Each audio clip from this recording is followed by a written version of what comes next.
crazy for coming to that conclusion. Getting food sounds great.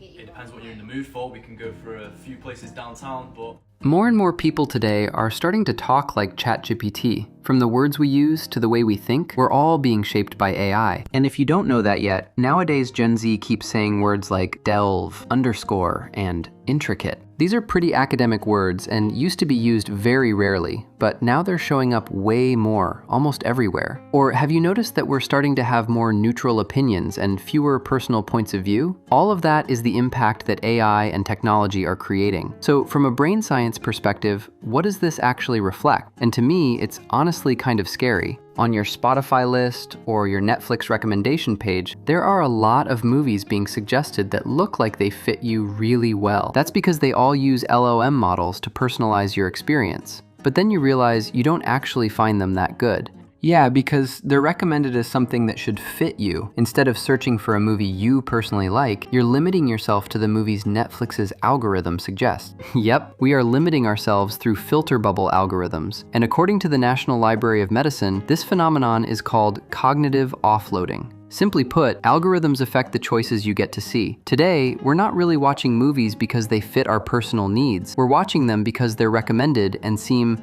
personality matched by the algorithm itself. Dating apps like Bumble or Tinder are similar. Those personality match numbers make you believe this person is right for you. They're also a Leo, they like Deadpool and Kung Fu Panda, and suddenly you think this is your destiny. But then you look back at their appearance and honestly, it doesn't really fit your personality that much. At its core, that's based on the profile you created at the beginning, but that profile is also just your interests and worldview at that specific moment. But when you get recommended people with those same old interests and that same old worldview, you get packaged into your old self, and then you start believing that it is who you are. But the scariest thing is not that your personality is being limited, it's that your way of thinking is being limited too. Gen Z today is mostly searching for something called hacks. Yeah, both you and me. We are slowly moving toward things that are more optimized because it sounds like life will become easier. And yeah, it really does become easier. But if you look at it from the chatbot side, models like ChatGPT or Claude today are also repeating that exact same thinking pattern. Answer to question, how to optimize life, instead of asking what we are optimizing for. We are starting to trust recommendations more than intuition.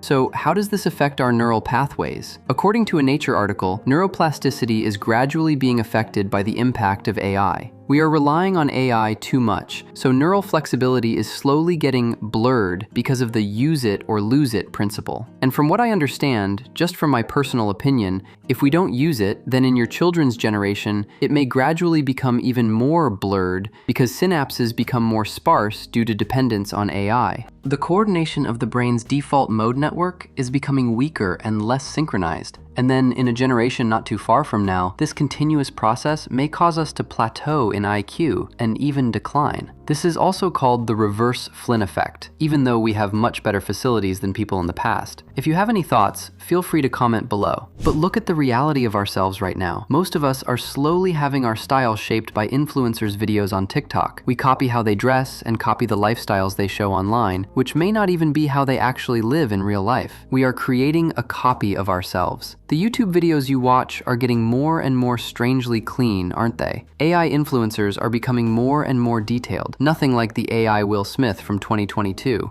Advice is becoming more formulaic and more optimized. The more likes and engagement comments online get, the more people start bending their own thoughts to match those comments. So become more skeptical of the content you see online. Give more weight to your real experience.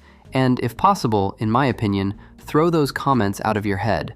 AI is developing more and more. If you and I remove it completely from our lives, that's also a way for both of us to self-destruct. AI is gradually making us think more uniformly, almost like transmitting bits to each other. To me, this situation is becoming pretty dangerous and scary. Those are my small thoughts about AI and how it is operating today. I know that for viewers who have watched my videos since the very first ones, I have to admit that I do use AI.